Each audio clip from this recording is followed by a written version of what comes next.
The Seattle Seahawks got their first win in a while against my Atlanta Falcons in Week 7, and now they get to host the Buffalo Bills in Week 8. My name is Tyler, here with my brother Ryan. We're going to break down this Buffalo Bills-Seattle Seahawks matchup and provide our predictions at the very end of the video. But before we do that, we do have a goal of getting to 100 new subscribers for these Week 8 prediction videos that we have coming out. We've been able to hit that goal the past several weeks. So if you haven't already, go ahead and subscribe to the Tracy Take. Leave a like and a comment. Let us know who you think is going to win and why. So, Brian, the Seattle Seahawks beat my Atlanta Falcons. It was hard for me to watch. The Seahawks played well, and my Falcons team did not. At the same time, too, we had the multi-view on, and the Bills game was one of the games that we were watching as well. And the Bills looked really good. Also, I think, pretty sure, scoring 34 unanswered against a Mason Rudolph-led Titans team. It's going to be a fun matchup here. Definitely going to have a major injury that we're going to have to watch the overall status for the Seahawks throughout the week. But I want to throw it over to you here. Seahawks have been kind of reeling for a little bit, losing 3 straight games and coming to Atlanta to beat the Falcons. The Bills kind of had a little shaky period a couple weeks ago, but now they've gotten a couple wins in a row now. What do you think of both of these two teams as we're getting close to the halfway point in the season? Yeah, so I'll start with Seattle. The injuries have started to pile up a little bit for them, and this offensive line, especially on that right side, had been hurting a little bit. DK Metcalf went down with an injury today, so we'll have to see. That would really affect their passing game because he's, just phenomenal. I mean, he's absolutely. I don't like. I was going to say he really stretches the field for them, but he's so much more than just like a deep threat. He's one of the best wide receivers in the league. And so that would really kill this offense if just all around too. Even I know the Seahawks, they aren't the best running team, but he's so big and he's a good even receiving blocker. So when they come out through there, against those tiny DBs, like he is just one of the better receivers in the league. His stats, his career stats might not show it. He's got a lot of 1,000-yard seasons.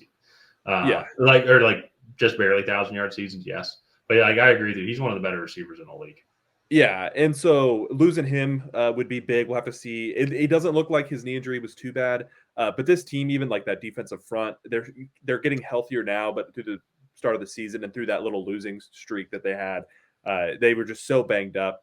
And so it'll be interesting to see kind of how they go through it. But like this is a good Seattle team, and they can put up a lot of points as they showed today. So kind of moving over to the Bills.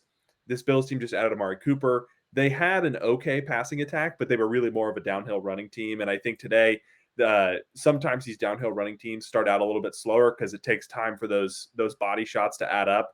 But at the end of the game, they were getting Josh Allen into play action passes and hitting Amari Cooper. Then they were getting James Cook running downhill, Khalil Shakir, Dalton Kincaid getting them over the middle with the ball in their hands. So this Bills team is really formidable. This defense stepped it up. They had a slow start, kind of allowing the Titans to move the ball a little bit. And then after, I would say about midway through the second quarter, there wasn't a whole lot that the Titans could do against this defense because they really kind of stiffened up. So this was a really good performance all around by the Bills. And I think this is going to be a really good matchup.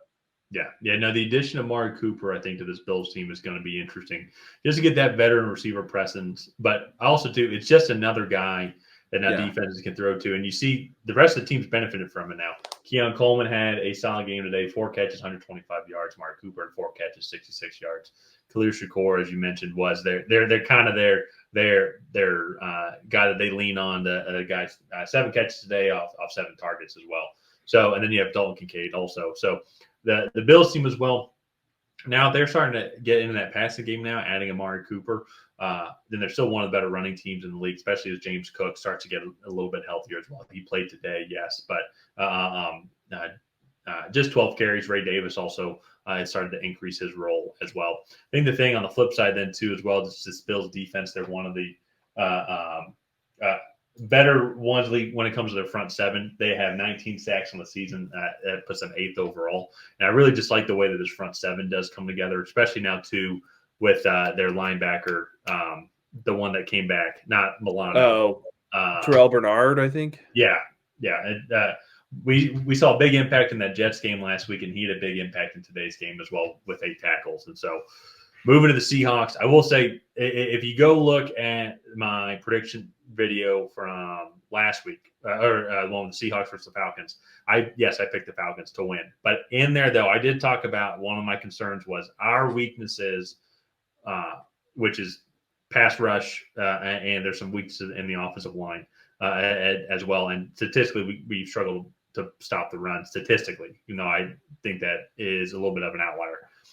But it's like, would we be able to exploit because it's the same weaknesses on the opposite side as like a weaker offensive line with all the injuries that the Seahawks have. They're kind of some of their inability to run the ball as well against a little bit more stout defenses. Even though I think the Seahawks did a decent job running today with how much was it? 103 rushing yards today, and Kenneth Walker had a good touchdown. So I bring up this point specifically because when it comes into this matchup here, the Bills are the exact opposite.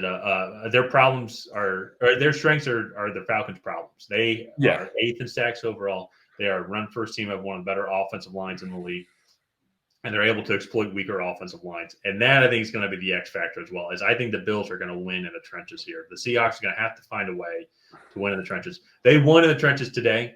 As a Falcons fan, absolutely. But also, if we're being honest with ourselves, Seahawks fans, it kind of take that with a grain of salt, especially on the defensive side of the ball.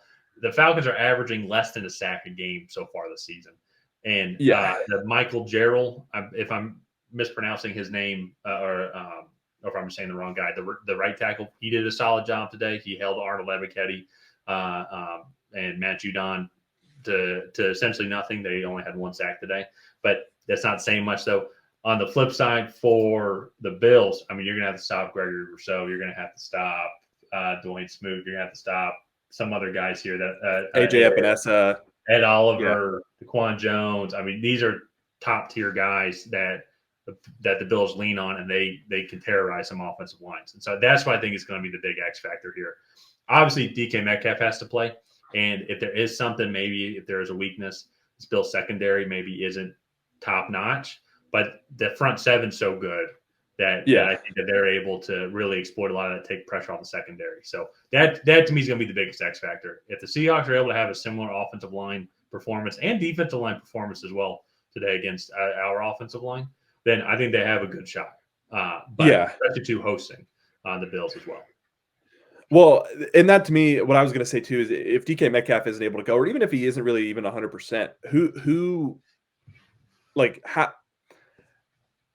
how are the Bills going to have to adjust to that versus if he's not on the field? Because I look at it and it's like if DK Metcalf is there, I think the Bills have to play a much different coverage than if he is on the field or not. There would probably be less blitzes. They'll probably really rely on their front four guys and see if they can win the matchup that way. Because if they're able to win the matchup that way, it's going to be just more guys in coverage, making it harder for but if he's not there, there's really nobody else on the Seahawks that I really trust to beat them deep.